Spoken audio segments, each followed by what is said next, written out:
Nouvelle découverte archéologique à Haïfa. Lors de fouilles récentes, de précieuses mosaïques ont vu la lumière, ayant conservé leur beauté au long des siècles. La zone orientale de la mer Méditerranée est une zone privilégiée pour les fouilles.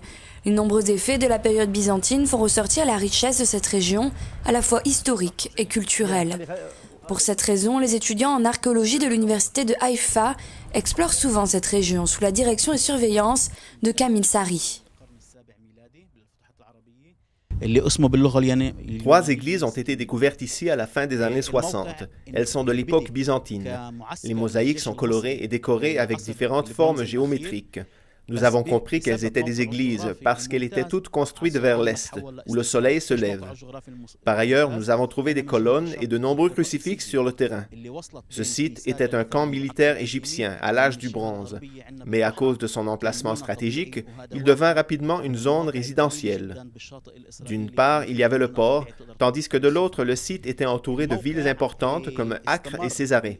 Le port devint une chose naturelle dans la ville en raison de sa forme physique.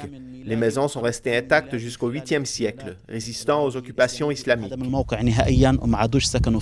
Les pièces les plus importantes sont cataloguées et placées dans le musée non loin du site archéologique.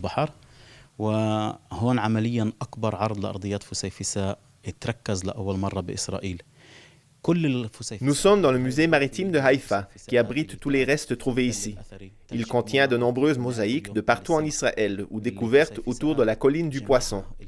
Nous les avons trouvées dans les maisons où les gens vivaient, dans les églises et les couvents.